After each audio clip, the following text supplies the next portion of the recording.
Dépôt de gerbe pour le président de la région Midi-Pyrénées, le conseiller régional, M. Philippe Briasson.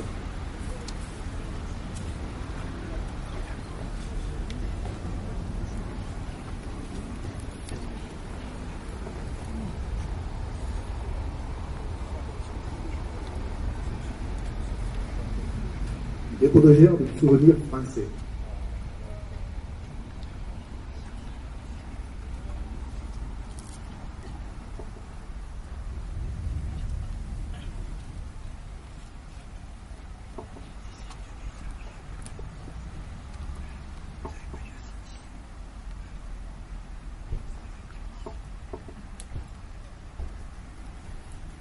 Dépôt de gerbe des anciens combattants de Colomiers, la CAC.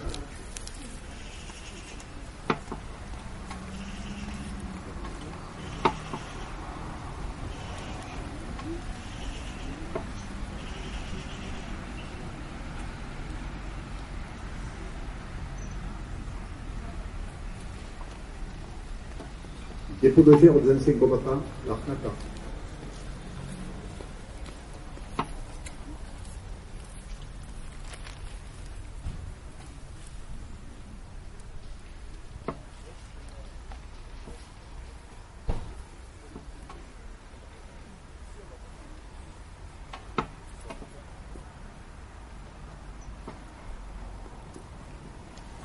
Dépôt de gerbe du Parti communiste.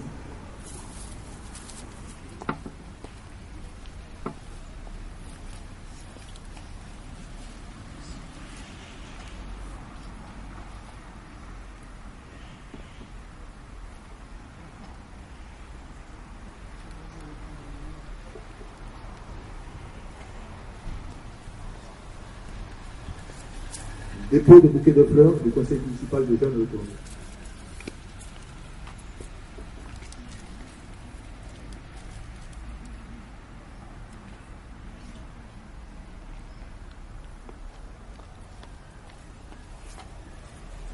Mesdames, Mesdemoiselles, Messieurs, après la sonnerie au monde, nous observerons une minute de silence et nous écouterons notre hymne national, la Marseillaise.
Mesdames, Mesdemoiselles, Messieurs, la cérémonie est à présent terminée.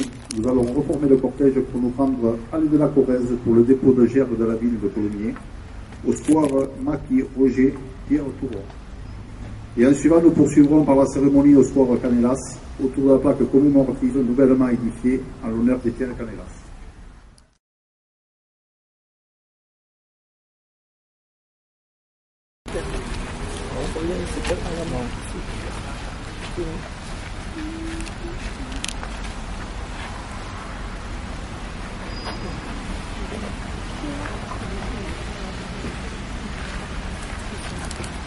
Mesdames,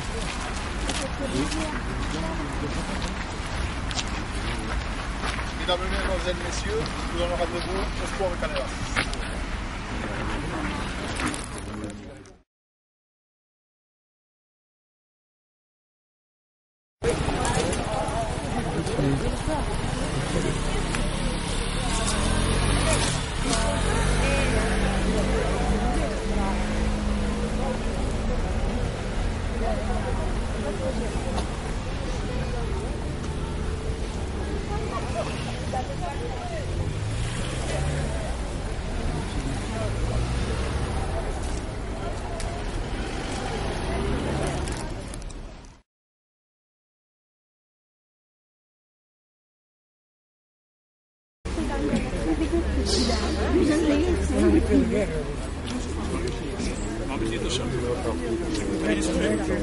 Garde à vous pour la musique.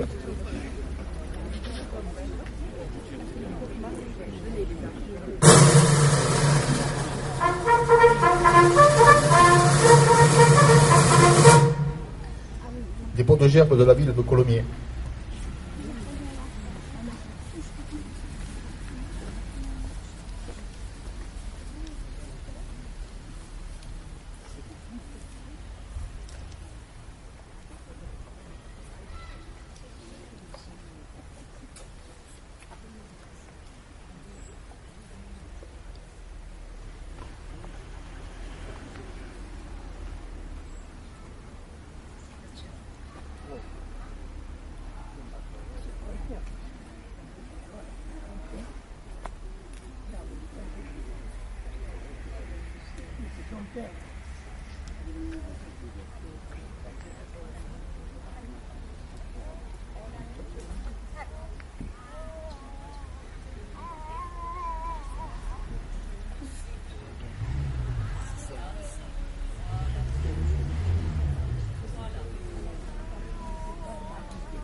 Dépôt de gerbes du Parti communiste.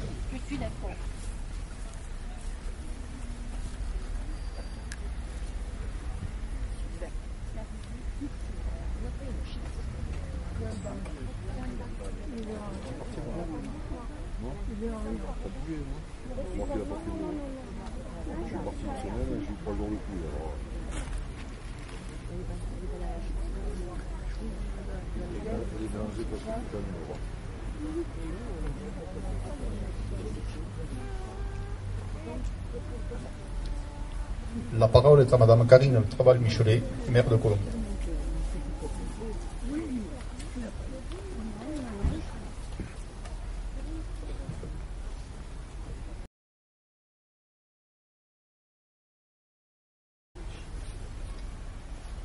Monsieur le Président de la région Midi-Pyrénées, représenté par Monsieur Philippe Briançon, conseiller régional, Messieurs les Présidents, Messieurs et Madame les porte-drapeaux, mes chers et chers collègues, je salue l'ensemble des élus présents ce soir pour ces cérémonies. Je salue également la présence des représentants de la police nationale, du peloton de surveillance et d'intervention de la gendarmerie, des sapeurs-pompiers, de notre service tranquillité publique, des enfants du conseil municipal des jeunes. Également la présence, et je les remercie, de Madame Poujade, Henriette, de Madame Fajol, Marguerite, qui nous ont accompagnés pour ce dépôt de gerbes. Mesdames, Mesdemoiselles, Messieurs, mes chers enfants, nous sommes à nouveau réunis en ce jour du 19 août pour honorer nos morts pour la France et nous souvenir, génération après génération, de la libération de Colomiers, de Toulouse et de sa région. Cette année, notre cérémonie de commémoration a une portée particulière puisqu'elle s'inscrit dans le devoir de mémoire du 70e anniversaire du débarquement. 70 ans aussi que notre commune a été libérée de l'envahisseur nazi. C'étaient les étapes qui ouvrait la voie vers le 8 mai 1945, vers la victoire des Alliés sur l'Allemagne nazie et la fin de la Seconde Guerre mondiale en Europe, grâce à l'union des forces françaises libres, aux combattants de la résistance, aux soldats des armées alliées et de l'armée d'Afrique. Mais avant cela, notre pays a enduré une terrible période, un véritable cauchemar. Dans notre grande région, c'est le 11 novembre 1942 que la Wehrmacht a passé la ligne de démarcation et déferlé dans la zone sud. À Colomiers, le 11 novembre 1942, 300 soldats de l'armée allemande ont pris possession des châteaux, des maisons de maître et des cités ouvrières de Voitine qui étaient alors installées à les Henri Plat. L'occupation de nos bâtiments, tels que les écoles, de nos châteaux, du Roc et Cabirol, de la maison Marigny, a plongé les habitants de Colomiers dans la peur et aussi dans une immense tristesse. À cette époque, rappelons-nous, notre commune était riche d'hectares de vignes, mais très vite réquisitionnés, ils devinrent des zones d'implantation, d'abris à munitions pour alimenter les pièces de la DCA. C'est donc, malheureusement, à Colomiers que les occupants trouvèrent une position stratégique d'observation sur Toulouse, en y installant notamment des batteries antiaériennes dans un champ du Garoussal et des barrages à toutes les sorties de la ville. Dans toute la région germe alors l'esprit de la résistance. Dès le début de 1943, les mouvements de résistance à Toulouse s'organisent et s'unissent. C'est François Verdier, appelé Forain, qui unifie la lutte clandestine en créant le mouvement de libération nationale. Les maquis se développent et la clandestinité devient le lot de nombreux de nos ascendants. Les attentats et les sabotages contre l'occupant nazi se multiplient. À Colomiers, le maquis Roger, dirigé par Pierre Touron, alias Roger, est l'une des deux structures locales qui ont activement participé à la libération de Colomiers. Avec Étienne Canelas, dont nous honorons avec émotion aujourd'hui encore la mémoire autour de cette plaque commémorative nouvellement édifiée. Avec Étienne Canelas et ses camarades Gémeaux, Massé, Dufour, Ruisse, Pélosi, Chaumeton, Disséco, Solignon, Lazerge, Ferrier, Laïle, Pierre Touron mènera avec un courage exemplaire le combat pour la libération. Aux côtés de ces hommes qui ont risqué et trop souvent perdu leur vie, le comité de libération départementale a œuvré avec autant de courage. À Colomiers, Louis Desgeorges, quelques semaines seulement après sa libération en mars 1943, s'engage avec Fernand Niquez, pharmacien de la rue Gillet, et ses amis Sansus, Dufour, Castex, Morzel, Laïle étant quant à lui chargé des relations du comité avec le maquis Saint-Lys et le maquis Roger. Ayons à cet instant une pensée émue pour François Larieux, Jean Jambon et Joseph Verseille, tous trois columérins disparus au cours de cette période de guerre. Nous ne saurions rendre hommage à ces hommes sans avoir aussi une pensée pour les femmes et les enfants qui les accompagnaient, les soutenaient et parfois leur survivaient.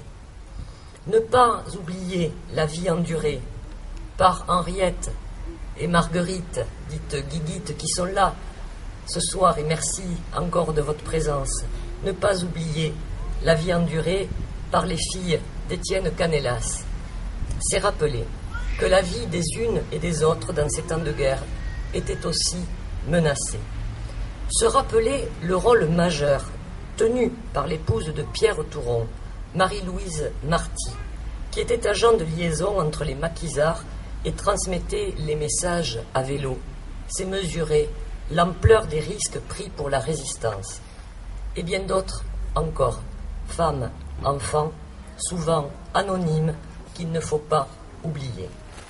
Des années de résistance à partager les angoisses, les peurs, bravant le froid et parfois subir les pires horreurs de la torture, à mourir comme François Verdier en janvier 1944. Oui, le devoir de mémoire s'impose à nous. Nous nous devons non seulement de le respecter, mais au-delà de le transmettre. Par la cérémonie d'aujourd'hui, nous adressons un message de paix. Nous témoignons de notre attachement indéfectible à la République et à ses valeurs que nous avons honorées il y a quelques semaines seulement, le 14 juillet dernier, sur le parvis de l'Hôtel de Ville. Nous exprimons aussi notre infinie gratitude et notre profonde reconnaissance à toutes celles et tous ceux qui ont combattu pour notre liberté et permis de remporter la victoire contre le nazisme. Il nous revient à chaque instant, collectivement, d'être fidèles au souvenir de tous leurs sacrifices pour permettre à nos générations futures de s'épanouir et de vivre en paix, ici, à Colomiers, aujourd'hui, dans notre pays, en France, mais aussi en Europe, et puisqu'il nous est permis de l'espérer, dans le monde entier. C'est bien cela, l'esprit de la résistance. Ces journées commémoratives de telle bravoure incarnent la France, la résistance française, et le sursaut des Français chaque fois que la France a été menacée, pour que vive la République et la démocratie, pour que vive la liberté, l'égalité, la fraternité. Mesdames, Mesdemoiselles, Messieurs, chers enfants, en souvenir de ces actions pour la France, pour la patrie et la République, et en mémoire de la résistance, nous allons observer 1 minute de silence.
Je vous remercie.